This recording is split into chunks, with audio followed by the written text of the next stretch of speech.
and go there. Okay, stage 1G. Oh.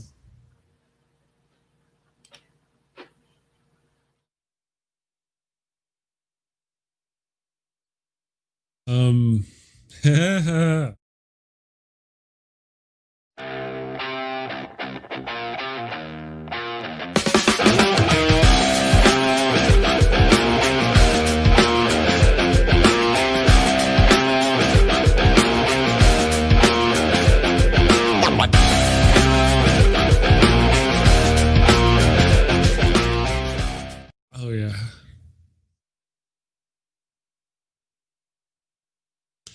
Hello and welcome to the Daily Atheist Morning Show. Sorry, brother, we're going.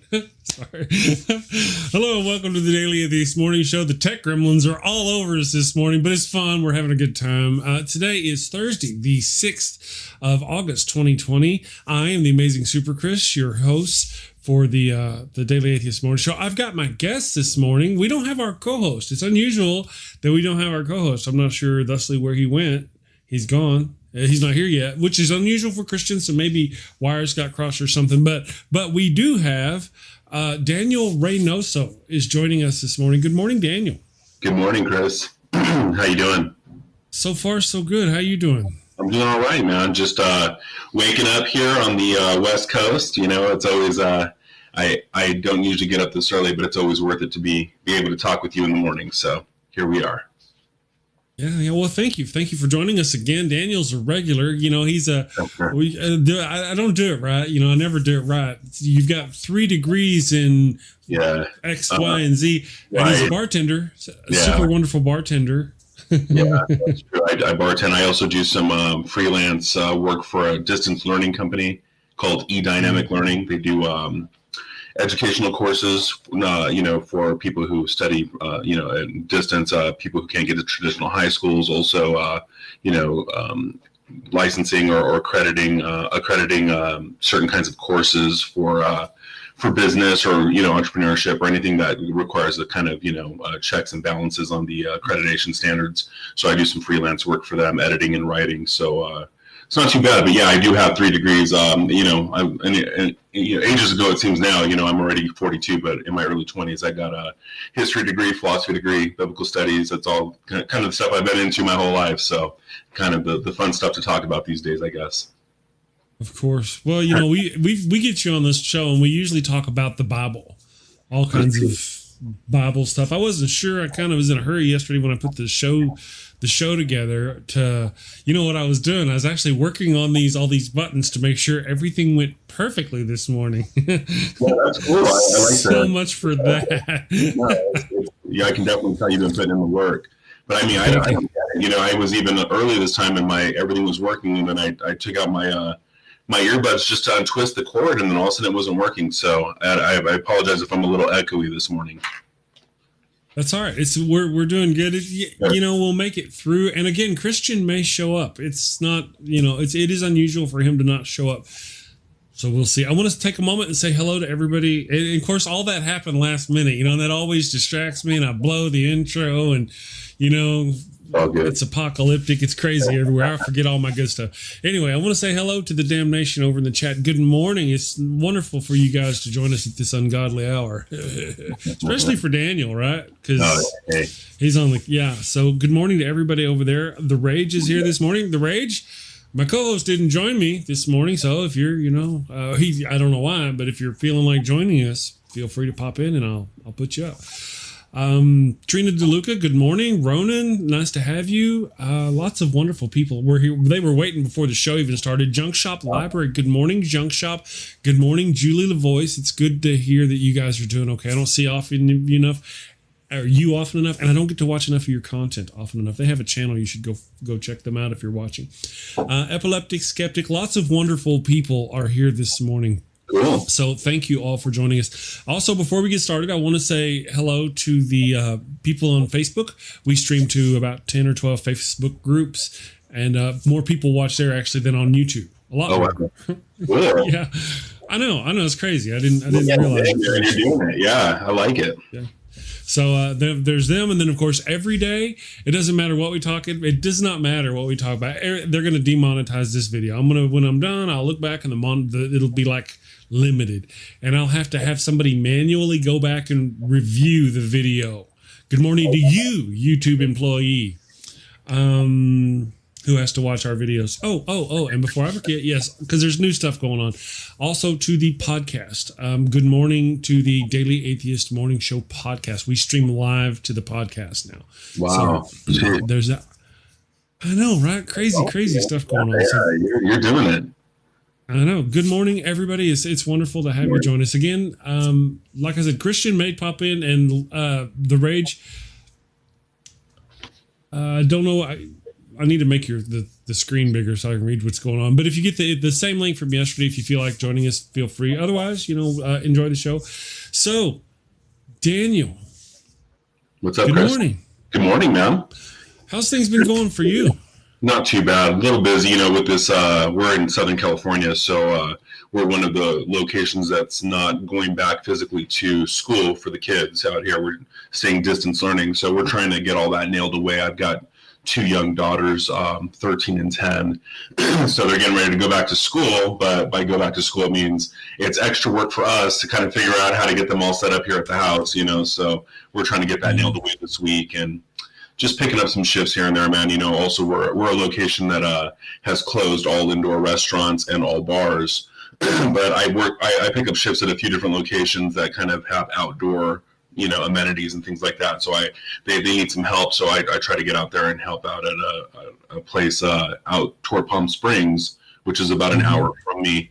I work there one day a week just to help out a restaurant I used to work for. And then I go out toward Temecula, which is out toward San Diego, about halfway to San Diego or so.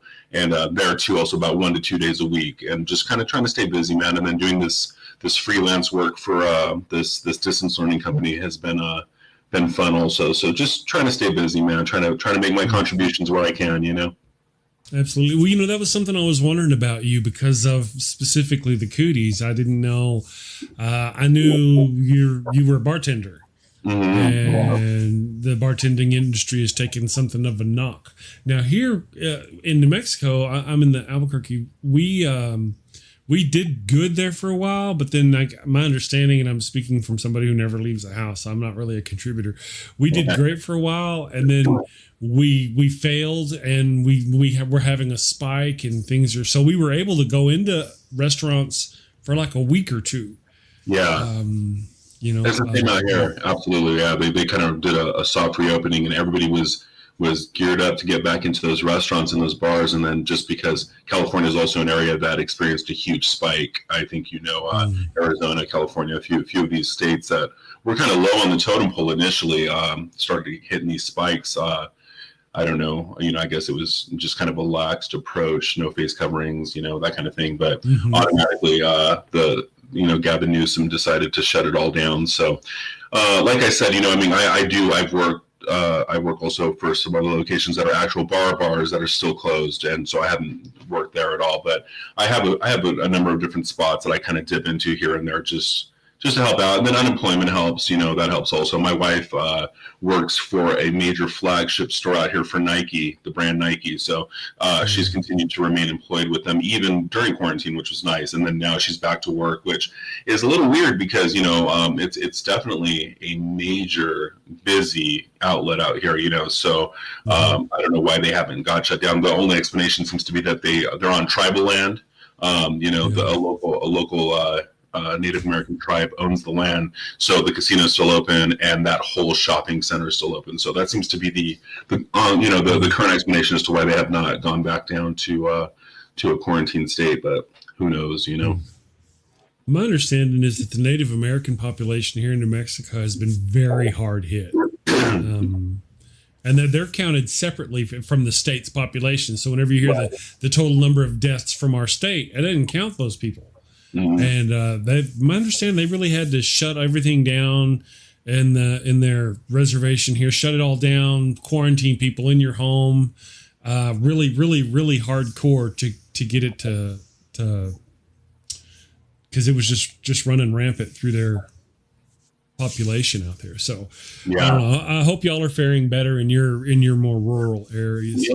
Yeah, we're doing okay out here. I mean, it's we're definitely Southern California. We're pretty busy. We're about halfway between LA and Palm Springs. So, but everywhere out here is pretty jam packed, and there are quite a few different Native American tribes out here. So, and everyone has their casinos and their own little property and business ventures. So it seems that since technically the state can't tell them what to do, they kind of are rolling the dice a bit. But I know that the gaming commission has implored them to consider closing down again, but so far they're not going that direction. So only time will tell, man. It's weird times for sure. So apocalyptic, as they might say in biblical speak, right? Yes. Yeah. No. There used to be like that was so far away. Those kinds of, whenever you said apocalyptic, there was hyperbole. Not so much hyperbole anymore. No. And it seems like every month we've got a new challenge. So it's definitely worthy of a new written work that might be amended to our New Testament in some way.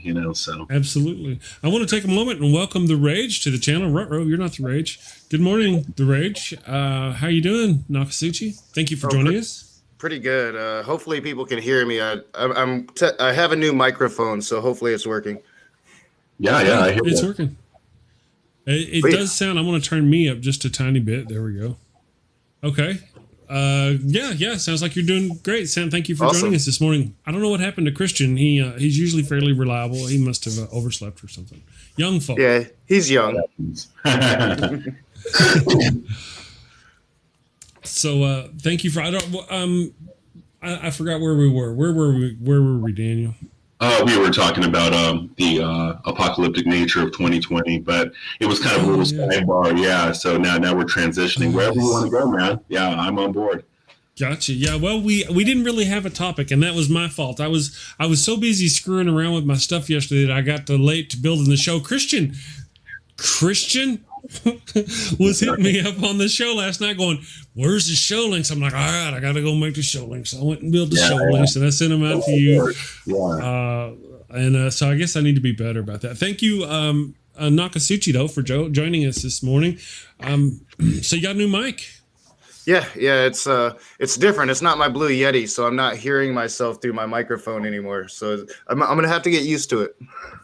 Well, so far sounds good. Yeah, all the levels so far look good. Awesome. That's good news. Yeah, because I didn't even test it. I was like, I wasn't going to come in because I'm like, I haven't tested it yet. It would suck for it not to work live. That would be, yeah. Yeah. No, I don't know. Have you ever met Daniel? No, I haven't. This is the first time. Yeah, nice to meet you, Daniel. You too. Yeah, man. Tell me a little bit about yourself. I don't really follow too much of. There's just so much to follow these days. You know what I mean? I'm pretty busy too. So, what is it that you do, or you obviously have been into this before. So, tell me a little bit about yourself. Yeah, well, I'm an atheist activist. I'm the type of atheist that'll get down and roll in the mud with some of the more. I call them flies, but some of the more interesting characters of YouTube Christianity. Sure, that's awesome. Well, he's being I don't know. He's got a YouTube channel, and he does this thing where he gets in there and he argues with all these people. And he used to be called the Raging Atheist, and it wasn't. I mean, it was a good title. It fit me. it did. You ever hit me with the chair? No, I'm just kidding. That's awesome, man. How long were you formerly a believer, or always an atheist, or how did that work out for you? Oh yeah, I used to be a Southern Baptist, and so yeah, I like to focus more on the Bible as opposed to philosophical arguments. So I kind of focus on the Bible, and I like to have biblical conversations. That's what I enjoy the most. But I'll delve into things that I'm not even too familiar with, like philosophy. I have good teachers. Dragnet helps. Yeah, that's cool, man. How old were you when you finally deconverted or went the other way? So when I started to leave Christianity, I would say probably around 22. Gotcha. But I wouldn't become an atheist until probably around 24 or 25. Gotcha. Yeah, I feel you on that, man. That's kind of parallels my experience. I was raised fundamentalist, literalist, Christian, in a Christian household, and I kind of did some early study early on, starting at about 13, and I used to argue with my college professors and all that kind of stuff. But I didn't really start falling away from the faith till about 21, 22, and then went through history, philosophy, double major at a state school here in California. And I think by the time I was about 24, 25 too, I was pretty much fully branded back, kind of in the opposite direction. So I can definitely appreciate the formative training you had, in the faith there. So that makes a lot of sense to me.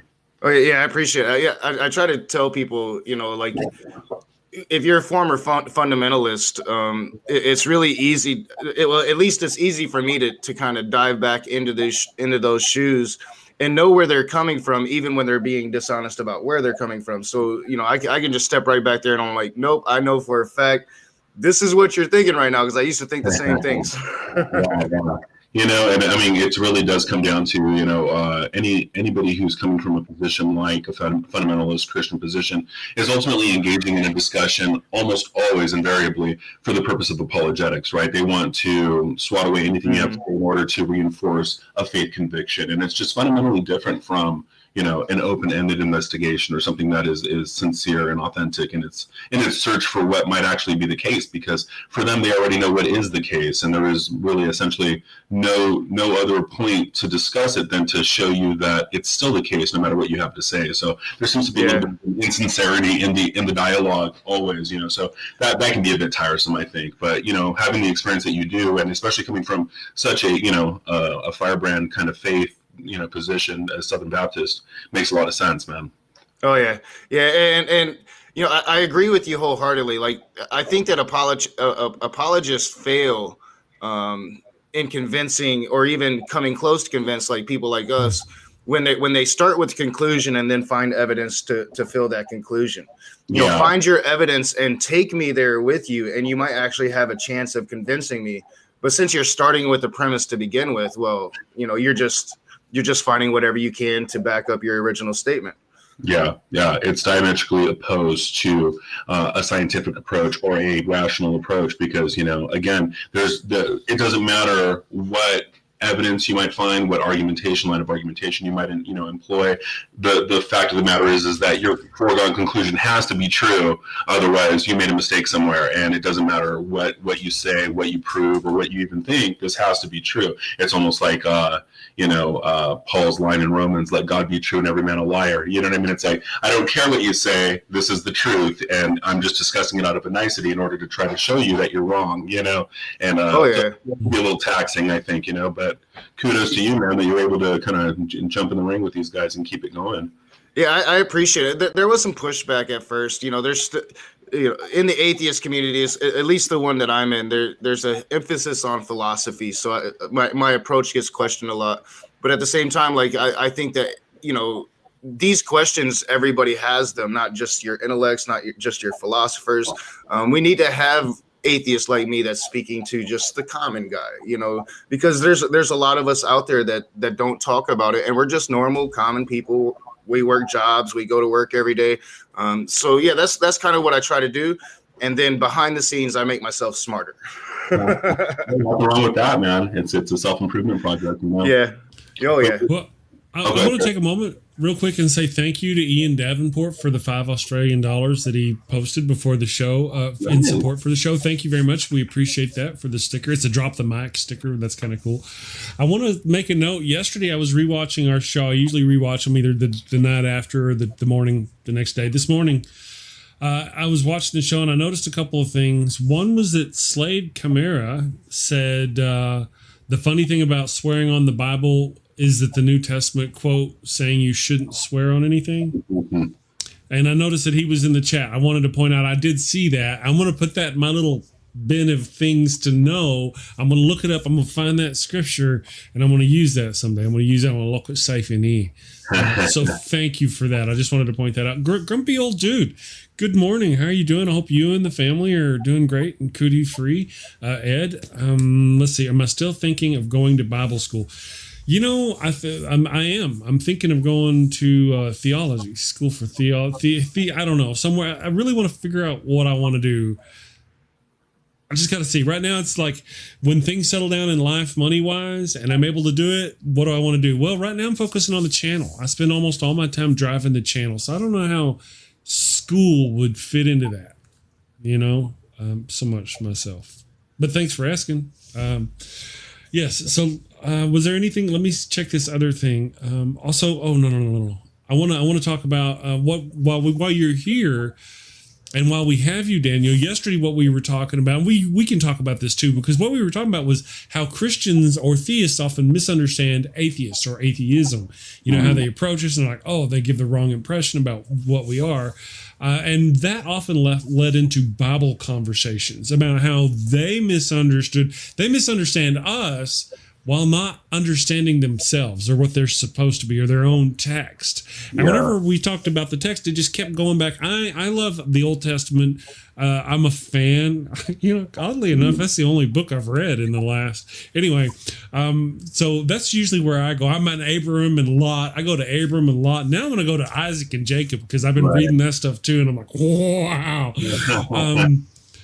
They misunderstand us while we're the bad guys. We're the ugly ones. Sure. And yet they do all these things. They don't understand their own text. They don't understand us. They're accusatory towards us. They're kind of catching you up where we were from yesterday. So do you have a favorite part of the Bible, Old Testament, favorite horror story from the Bible? Favorite story. I mean, there's so many classics, especially in the Old Testament. Obviously, Job is a fun one. We got a bet between God and the devil, and Job is stricken with everything's taken from him, stricken, but he's rewarded at the end for not cursing God and dying as his wife advised, right? A lot of those, Jonah and the whale, or not really whale, large fish, as the actual original language denotes as not a whale but a large fish. But a lot of the classics. By the time you get to Abraham, Genesis chapter 12, you move to it's mythical history, but it's considered to be more of a historical text than what are known as the etiological chapters, Genesis 1 through 11, which Tower of Babel, Garden of Eden, the flood, this kind of thing. These things are tales that scholars know them as etiological tales, or tales that try to describe the origins of something. But by the time you get to Genesis 12, the Jewish people and historically like to see that as kind of like their own history. But I mean, as we know now, a lot of this obviously is a lot like Greek myth history, in the sense that you're piecing it together centuries after the fact. We're having a composition of these texts very, very late, and creating, in a sense, the histories that they wanted to believe about these people. So, when it comes to the Old Testament or the Tanakh, as the Jews call it, I think that there's just so many great stories. Very different from the New Testament. The New Testament, we have some stories of Jesus starting out, and then the majority of the New Testament is composed of correspondence between early Christian figures, most of which are anonymous or writing pseudonymously, which is an important point. These are people who are claiming to be other people than who they are. You know what I mean? They're claiming to be famous apostles from the past, and that's just simply not the case. So you have a very different structure in the New Testament. The Old Testament is a book of heroes and a book of a nation. You have a people, a nation, and its struggle against the world. And in the New Testament, you've got a lot of petty moralists, kind of piping out what they think it should be, because it's antagonistic to Rome, right? Rome has their own mythic religion, and Christianity is setting up a counter religion in some sense. So Nietzsche, as we talked about last time, we went through a little bit about the story of the philosopher Friedrich Nietzsche, and he has a great quote where he says that to have bound together the Old Testament with the New Testament is the greatest sin and act of daring that literary Europe has on its conscience, because they're fundamentally different kinds of works, but to create it together as the Bible, the one book, he says, was really a huge sin on the part of literary Europe. And I tend to concede that. I think that's probably true. Yeah, I would agree. I think that it's a huge mistake because people like me will go straight to that Old Testament and call you out on what you're supposed to be believing from the New, right? And if you can endorse it, I think that they should have kept them separate. Have that New Testament as your Bible, and then the Old Testament can just be history or whatever. Mm-hmm. Yeah. The problem, of course, is that for the early Christian sects, again, we're dealing with pluralities, Christianities, not a single kind of religion. The early Christian sects needed the authority of Jewish prophecy and history, so-called, in order to buttress their positions. So I think, and there were sects that disregarded the Old Testament. When back then it wasn't known as the Old Testament. There wasn't even an Old Testament yet. There was no collection of books. That didn't occur until about 91 CE at the Council of Yamnia. But everybody was kind of ransacking these early texts. The Torah was there, of course, the first 5 books. That was pretty authoritative at the time. But the writings and the prophets, this was a kind of a fluid set of texts, and to ransack them and kind of reinforce the positions as Matthew does. The anonymous writer of Matthew, the anonymous author of the Gospel of Matthew, ransacks a lot of these early writings and applies them to so that the prophecy would be fulfilled. Jesus did this, Jesus did that. Doesn't mean that Jesus really did these things. It was that he was trying to tie it into some kind of prophetic authority.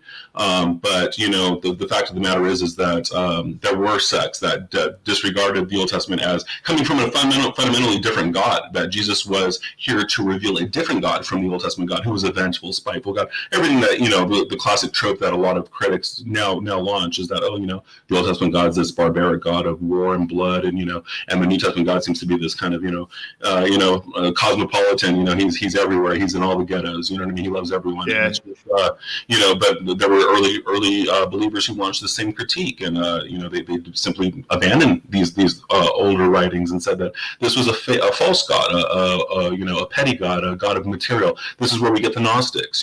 People who believe that there was an evil God who created the material world, and Jesus was here to present the ultimate true Father from heaven and show us how to get back there. You know what I mean? So you really do have a lot of different lines of thought. When we're talking about Christianity, we're a little catered to a single point of view that eventually won out after centuries of struggle. So that's important to keep in mind, I think. Oh yeah, I think I agree wholeheartedly. From what I've researched, there were so many different early sects of Christianity. You had Paul trying to take it to the Gentiles. You had Israel law that was a huge issue with the spreading of the religion, circumcision being the biggest. Men don't want their penises cut on, so it's going to be really hard to recruit people if you say the first thing you got to do is cut on your penis. So it's been very fascinating researching the earliest moments of the church. It's you have to research it. You're not going to learn about it just going to Sunday school or going to just regular school. That's true. And not even picking up the New Testament, because the New Testament is already a curated and selected set of texts that's presented in a specific way by the sect that won out, what we call the Orthodox Christian sect. But before it was known as Orthodoxy, what scholars call it is Proto-Orthodoxy, or the line of individuals leading up to the point where this position went out. So this was the Proto-Orthodox sect is one of many different sects at the time that are all kind of vying for authoritative control of the interpretation of the life, death, and resurrection, or so-called resurrection of Jesus Christ, right?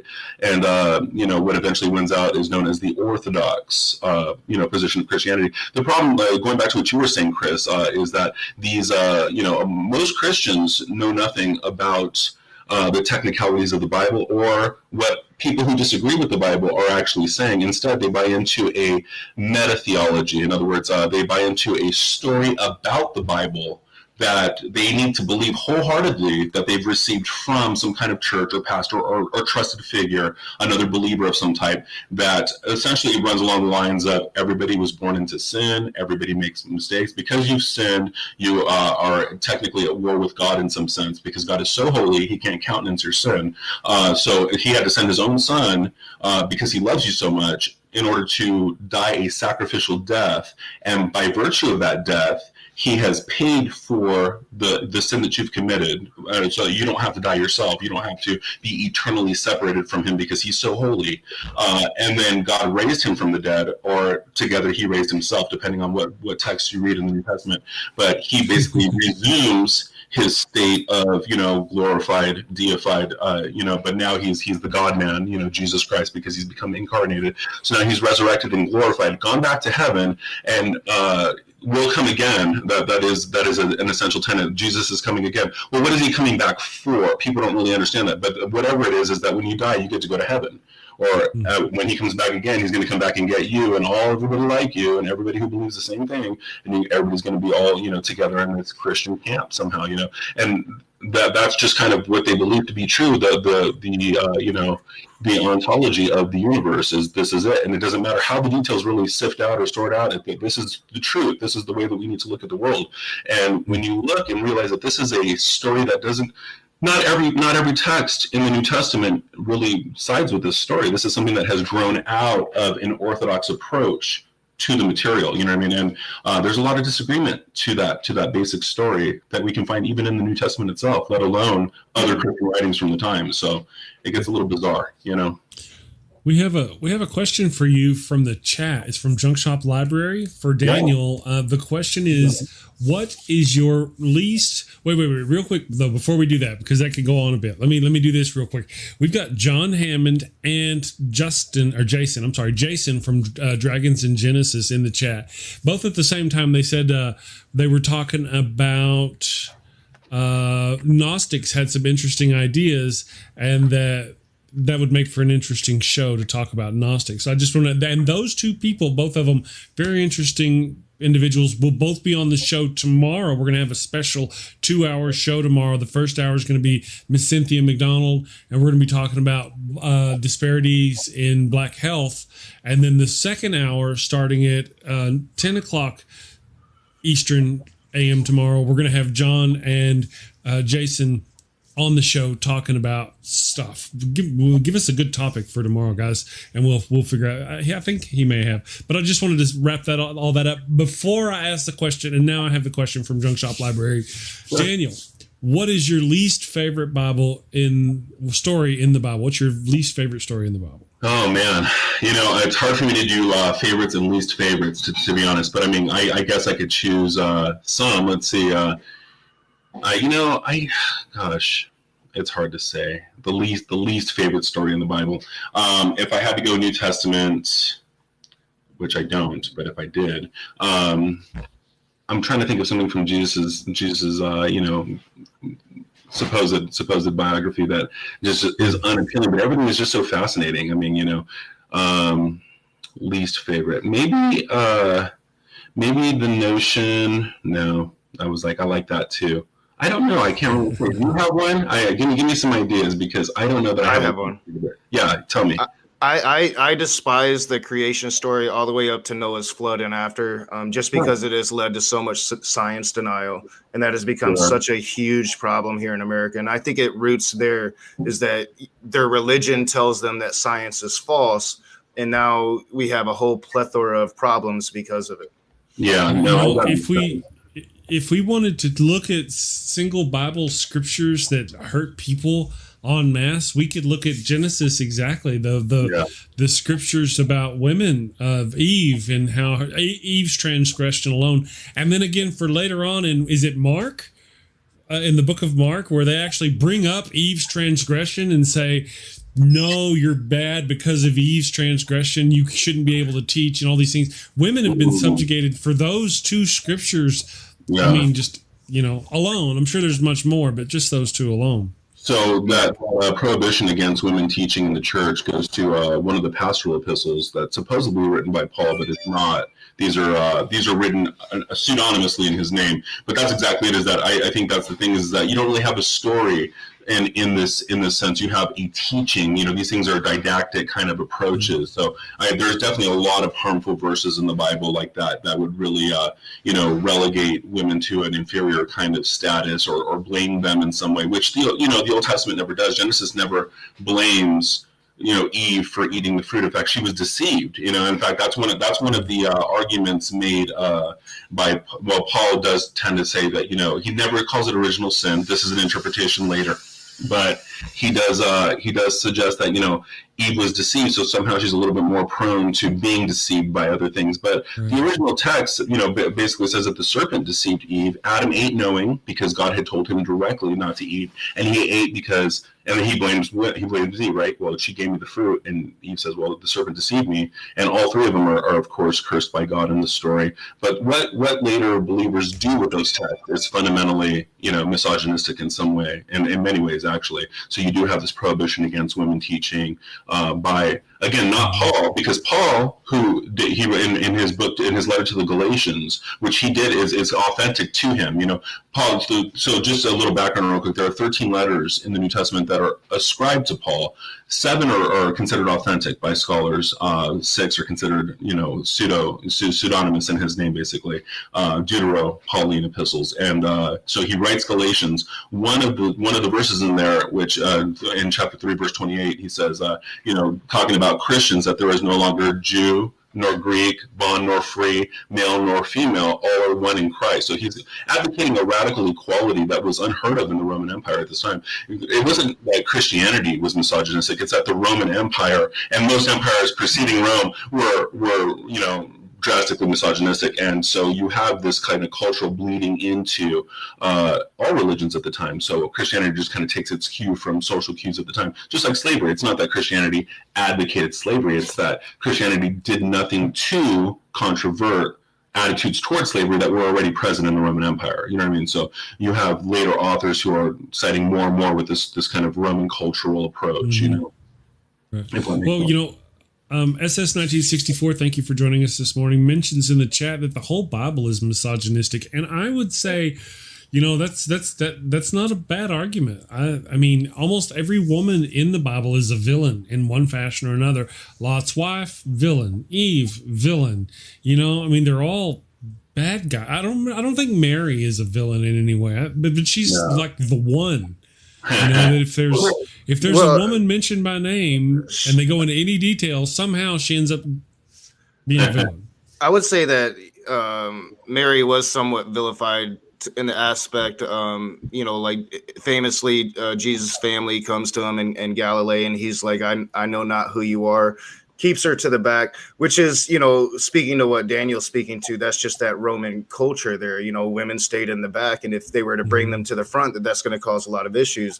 But I've seen where Christians use that to put women in the back still. So it's, Well, that was Roman culture. Was that also Greek culture? Yeah. Or not Greek, but was that also ancient Hebrew culture? Was that it was the Jewish culture? All around them, like pretty much. I mean, that was just the way things were back then. I think too, though, you do have some counter examples. I mean, yes, I think that obviously we can look to a lot of religions and a lot of texts, especially Judeo-Christian texts, and see, a string of misogynistic kind of approaches, or at least, a heavily tiered society. But you also have some, you do have examples, for instance, but they're almost always examples of piety, examples of accepting the spiritual truth of a patriarchal society. So you have Ruth in the Old Testament, who's an embodiment of hope as she's waiting for God to help her when Boaz comes and rescues her.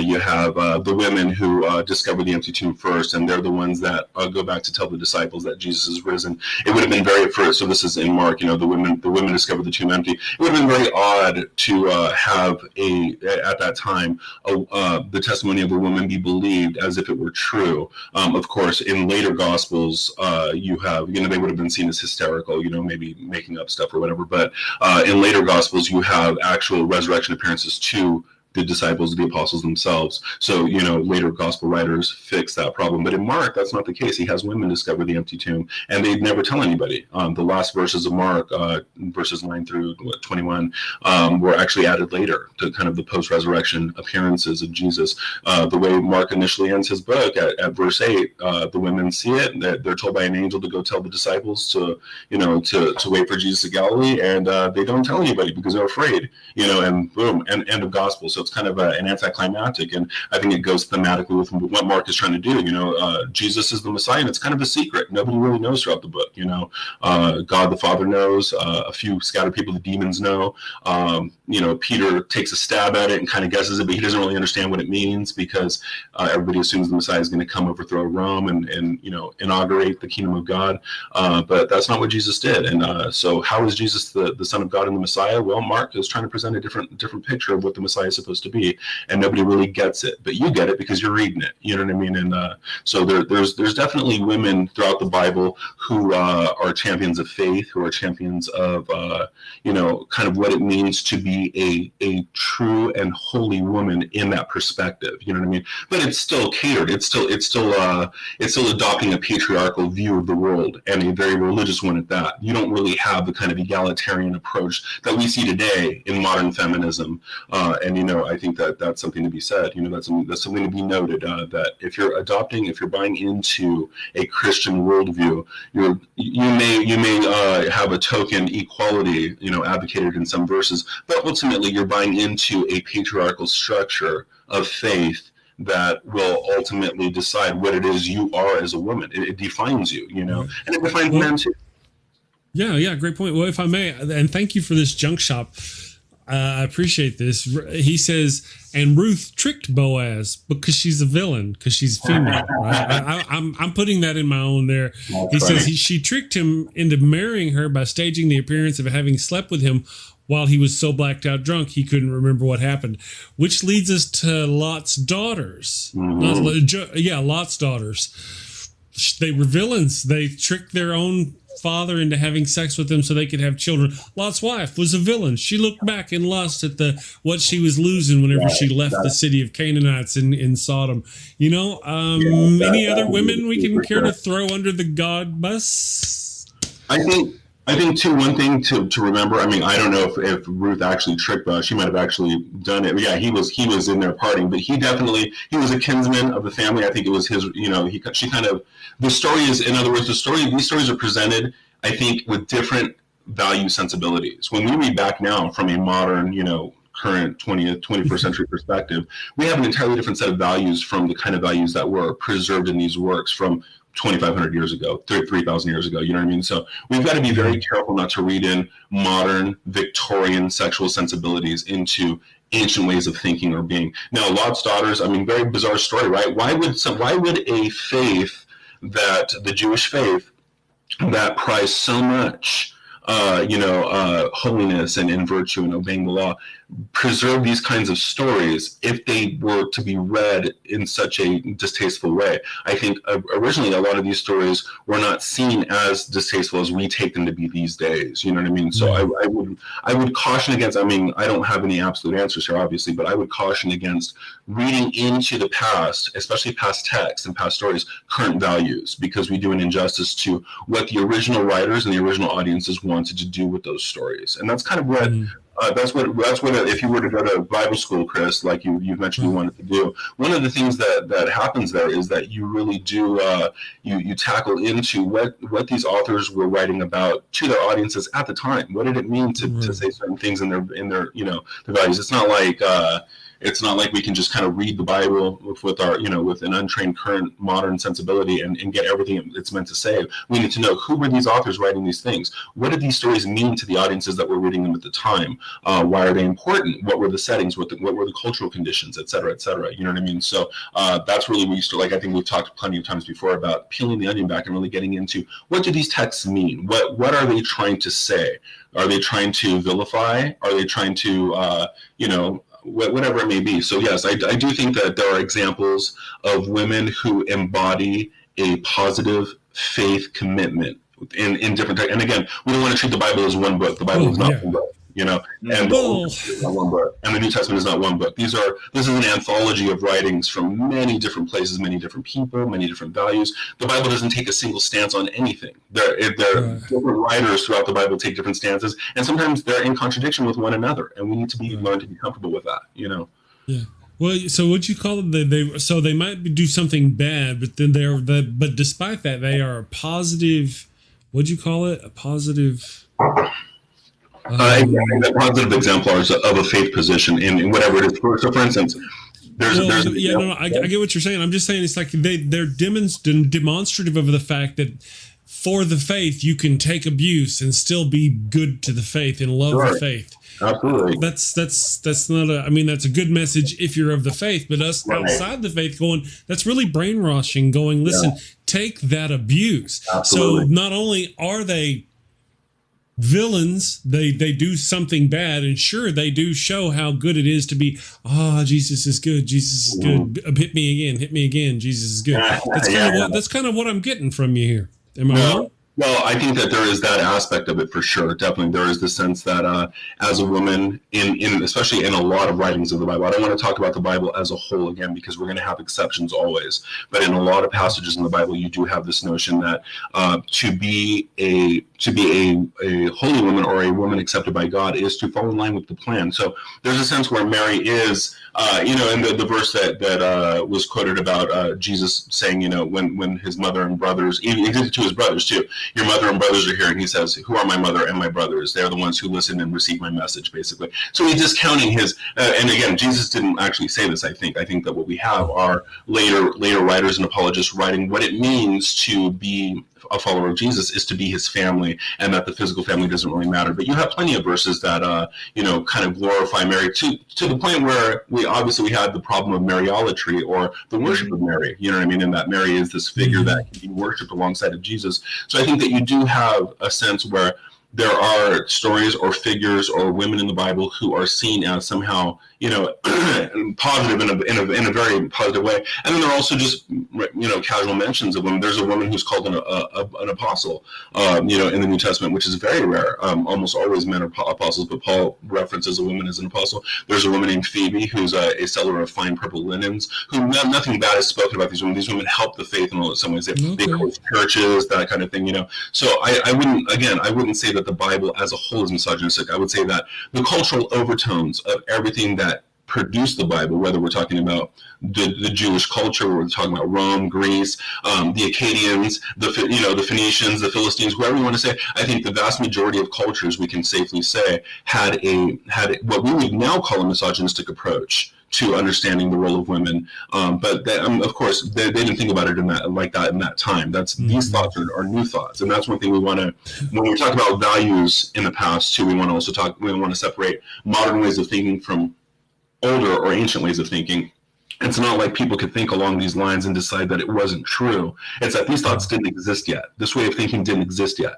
So people experiencing these things wouldn't have thought, oh man, it sucks that we're not enlightened yet. I always think of the whole Monty Python, Life of Brian, when they're, or even, Search for the Holy Grail, when they're arguing about, the proper form of government, and it's like strange women lying in ponds, distributing swords. There's no basis for a system of government. And he's talking about supreme executive power derives from a mandate from the masses, not from some farcical aquatic ceremony. And, it's not like peasants had these abilities, or people, anybody from that time had these abilities to think in these ways. It took revolutions in thought and revolutions in understanding the nature of humanity and how humanity is constructed and composed in order to be able to come to these positions where we could start comparing and say, okay, this is no longer the right way to look at relationships with one another or to define men or women, So so from our current modern sensibilities, when we look back, there's so much that we can poke fun at or dismiss or vilify. But I think that when you're talking about texts that have been preserved for millennia,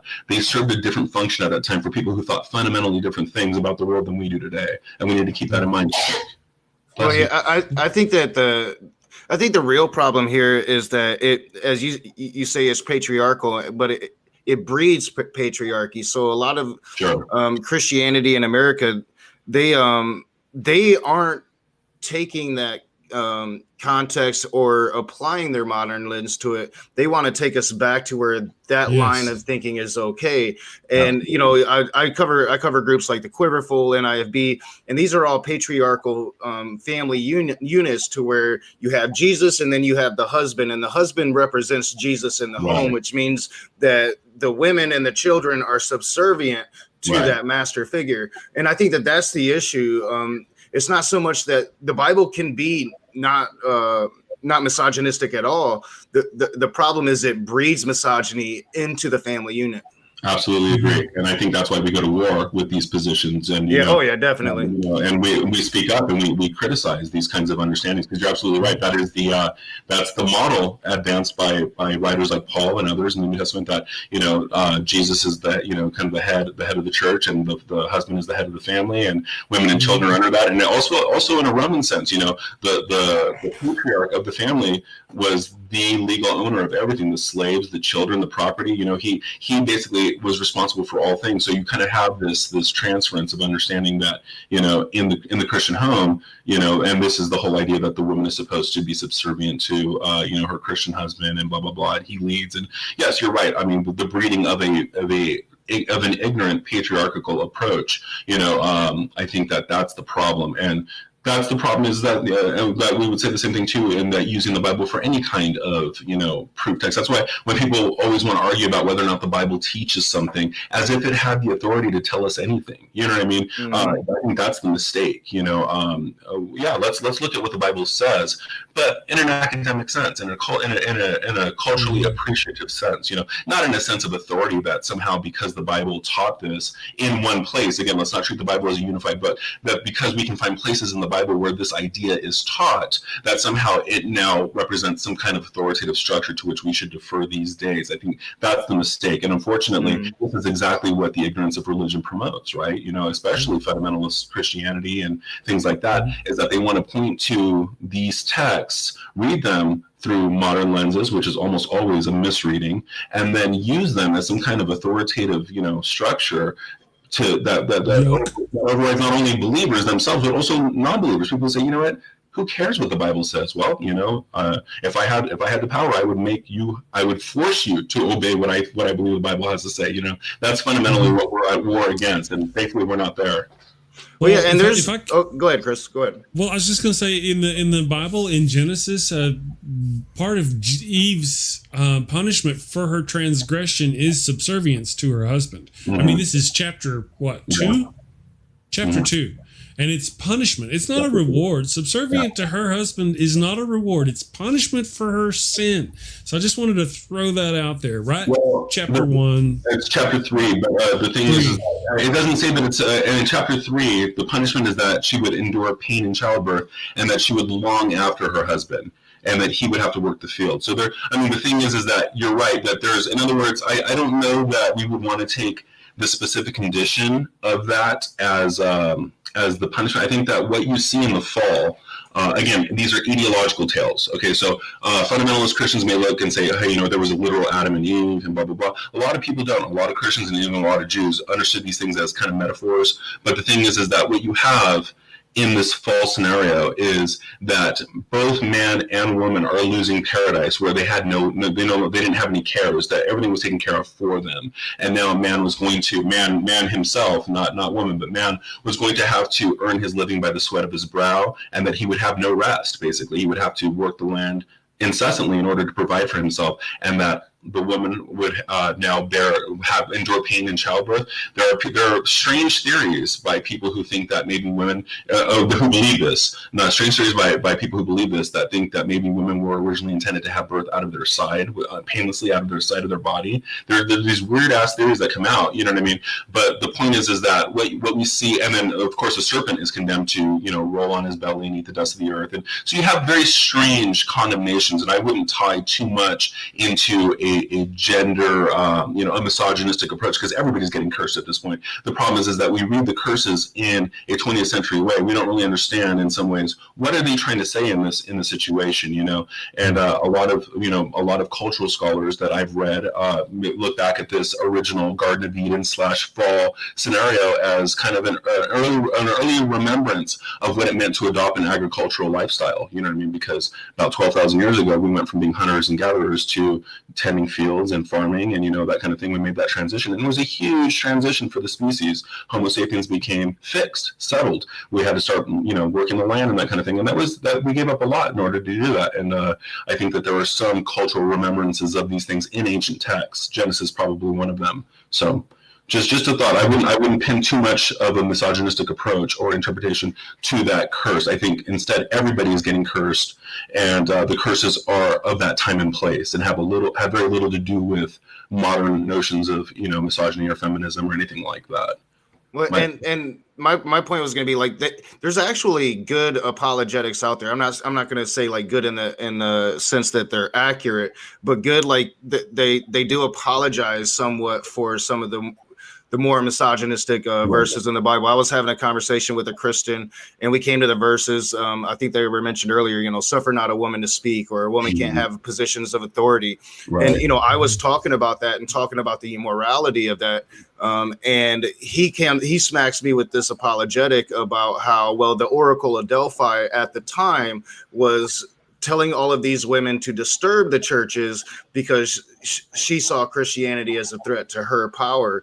So all of these women were in the churches being disruptions, and that's where these verses stem from. Not that all women are fitting under that, but they're specifically talking to these prostitutes in this area. And I'm like, well, you know, like, don't you think the Bible should clarify that? But there is good apologetics out there, and if it gets out, maybe more Christians could see that, oh, you know, maybe this patriarchy isn't exactly how we should be living. But I just wanted to throw that out there. Like, Christianity recognizes some of the immoralities in their book, and the good Christians, in my opinion, can rationalize ways around them and still be good people. The problem is a lot don't. You bring up a good point.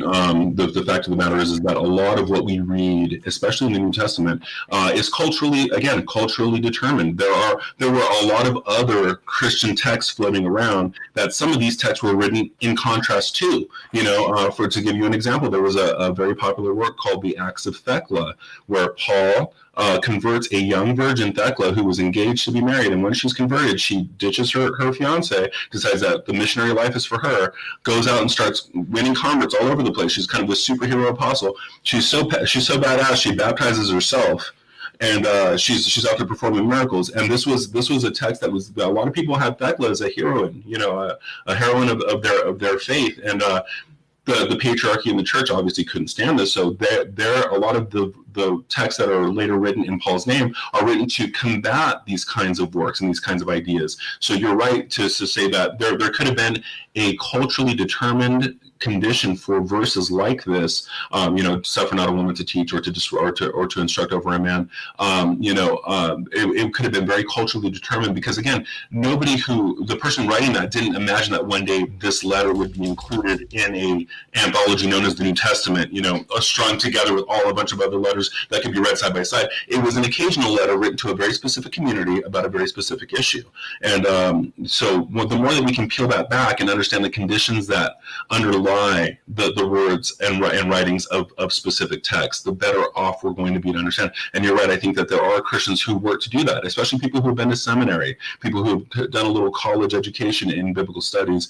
They start learning from senior Christians, educated people who are able to unravel this for them, and they actually trust these people because they too believe, ostensibly, in the Christian message. So they're able to produce these interpretations for these people that they can go, hey, that's not so threatening. The Bible isn't, you know, and we start moving away from this picture or this paradigm where the Bible is the inerrant 100% word of God as read, King James Version, and, you know, this whole kind of pigeonholing of the Bible has to be a unified perspective speaking from on high, instead of realizing that these are individual works written by individual authors, oftentimes addressing very individual concerns, local concerns. So to read it as kind of a map or a standard bearer for humanity as a whole is to do the text an injustice. But that's exactly what modern fundamentalist Christians do. You know, I really love how you put everything into perspective about how it's more about the culture that was going on at the time and everything. And the point that we were talking about was the misogyny at one point in the Bible can be used later to oppress women. And the misogyny, and I've mentioned this in one of my videos, the misogyny that is laid against Eve is literally used against women later on in the Bible by who? It's in 1 Timothy. What's 1 Timothy 2:13? You talk about 1 Timothy 2:12 is what? I suffer not a woman to teach. 13 says, For Adam was formed first, then Eve. Now we're doing this. Woman, we're not allowed to teach because Eve. Right. Because Eve, it says. And they still use it today, Chris. Yeah, I know. It says Adam was not the one deceived. It was the woman who was deceived and became a sinner. Yeah. So they're literally blaming Eve. The reason why you're not allowed to, I know it says somebody else, the apologist, probably quite eloquently said it was because of Delphi and all this stuff, but it quite literally says here specifically where it's because of women or because of Eve. Well, yeah, and that's my point. It's supposed to be an infallible word of God. That's where when they promote that, they're hitting a huge brick wall every time they promote that, because it obviously isn't, right? So Yeah. But what Daniel said was perfect about how it's really a reflection on the culture and who wrote it and what was going on at the time and who was here and who was there. Absolutely. It's beautiful. It's more like a history of that than it is a book of authority. The reason why we mention it, and my argument point, is because people bring this book to us and they're like, here's this powerful message of love. And I'm like, wait a second. It's not. And if God was all knowing from the beginning to the end, why is this his crappy ass message written by people back then? If it was written by an all-knowing, all-powerful God, even back then, it should have knowledge that there's no knowledge. That was that's it. And you bring up so for instance, bringing up 1 Timothy as you have, this is a prime example of the way that, again, 1 Timothy is ascribed to Paul the apostle. And in the Christian story, Paul is the final apostle called by Jesus after his death and resurrection. He appears to Paul on the road to Damascus, and Paul, originally a persecutor of the church, converts and has this famous conversion. Again, all this is not necessarily historical, because we want to make sure that we're getting away from the myths that were written about these people. But this book, 1 Timothy, is written in his name. So Christians today who might be quoting these verses are saying, well, Paul said, but it wasn't really written by Paul. This is one of the letters known as the Deutero-Pauline epistles. This is pastoral epistles. 1st and 2nd Timothy and Titus were written by other people from Paul, but they were written later on in the development of the Christian history. So by the time it's written, probably early 2nd century, you have these issues where you have, for instance, the stories of Paul and Thecla, and you have these things where women are getting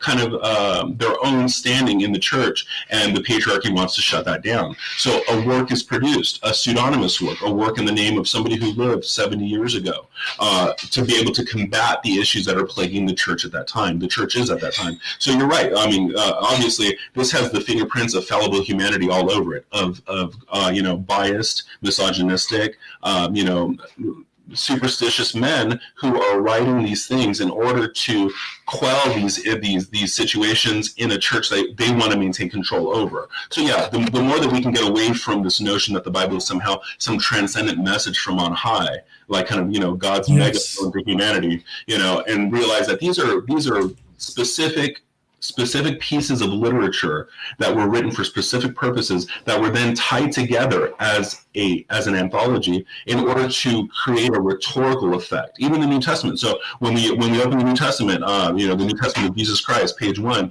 we jump into the Gospel of Matthew, then the Gospel of Mark, then the Gospel of Luke, and they all kind of sound the same, kind of reiterating a lot of the same stories. Then the Gospel of John, very different, but then Acts, a mythical, kind of history of the early church. What we have is a presentation of Christian ideas that are not chronologically correct. So Mark is written first, but that wasn't even the first letter in the New Testament that was written. The first letter that was written was 1 Thessalonians, a letter written by Paul, probably around 48 CE. Mark, the gospel, wasn't written until about a little over 20 years later. So what you have already is a placing of these works in a rhetorical way in order to present an argument or to present a theological picture about the world. So we need to make sure that when we approach these works, we're already kind of engaging in a delusion. We have to be very careful about how we read books like or anthologies like the Old Testament or the New Testament, because the way that they're constructed and the way that they're composed and the way that they're presented to a readership it's already an argument. It's already a persuasive technique in order to get you to see the world in a particular way. And we need to be armed against that. So not just the individual text, not just the individual statements like 1 Timothy 2, 12 and 13 or whatever, but also the arrangement of these texts. Let's understand really what is the Bible trying to do.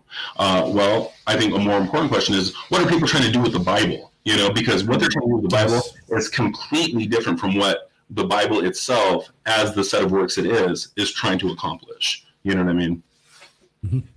Oh yeah, absolutely. Definitely. I agree with that. Like I said, when I was having that conversation with a Christian about this issue, and I ran into that apologetic, there was no way for me to combat that. It was the first time that I had heard it. Had I been prepared for that apologetic, looked into its accuracy, which I still haven't done, really forgot about it until this moment.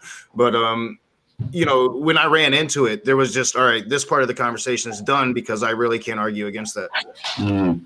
Yeah, that's one of the things too with apologetics is, anybody who believes a certain point of view can spin off any kind of retort, any kind of counter argument, and it takes you forever to check into things before you can adequately answer it.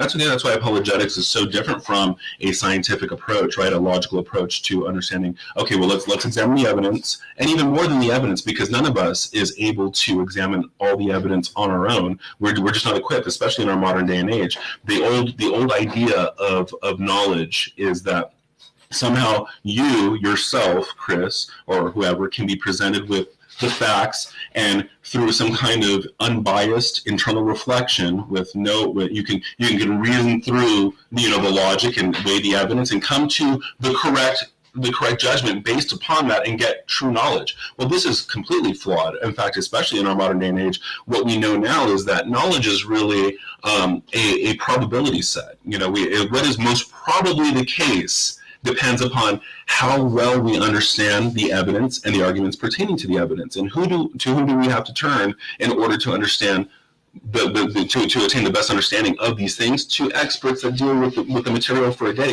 day to day. For this is what they do for a living. So if I want to know about biological evolution, I'm not going to ask Joe Blow down the street what he thinks about evolution and take what he says and start reasoning in my own limited capacity. I'm going to talk to people who have been through the training, who have studied the science, who publish books, who converge together in peer review, and who form a consensus view on what it means to accept something as true or right. And that, culturally speaking, is what knowledge is. It's not what I can determine in my own head to be the case. Instead, it's what do the experts say, the consensus, expertise, judgments say, what does it say about this particular case?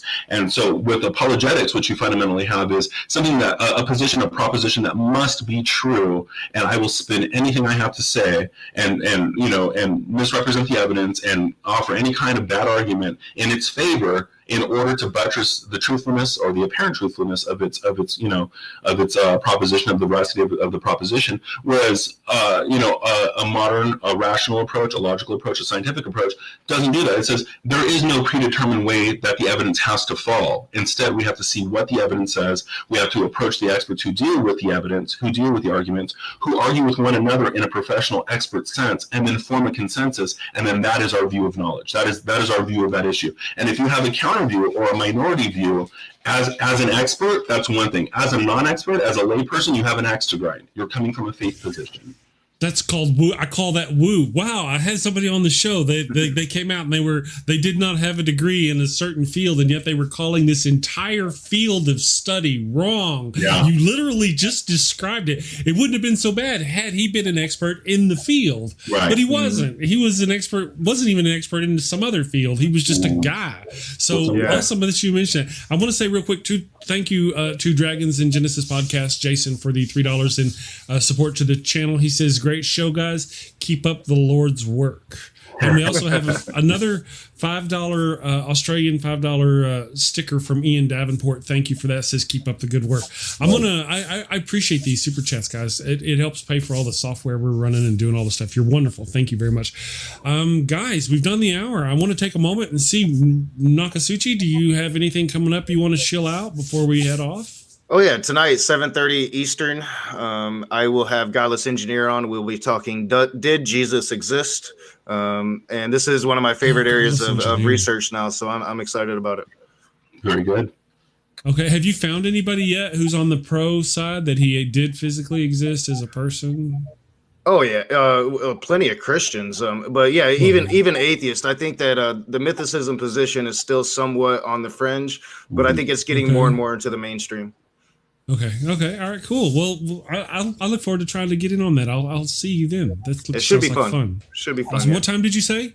7:30 Eastern. Eastern time, 5:30 my time. Awesome. I'll tune in. Daniel, do you got anything going on you'd like to tell us about before we head off? You know what? I think I told you I was working on getting that that book I'm writing on, basically the everyday guide to bartending kind of thing, published, and I'm about halfway done with that. So that's once I have that published, I'll reach out to you, see if maybe anybody interested in learning how to kind of hit the ground running and get into the bar trade. Even as a little side money is always good. So. I'm writing a manual on that. I've been bartending over 20 years now, so I'm trying to get just kind of a quick and easy guide to what you're going to be looking at if you ever jump into the trade. So hopefully I'll have that up here in the next couple months.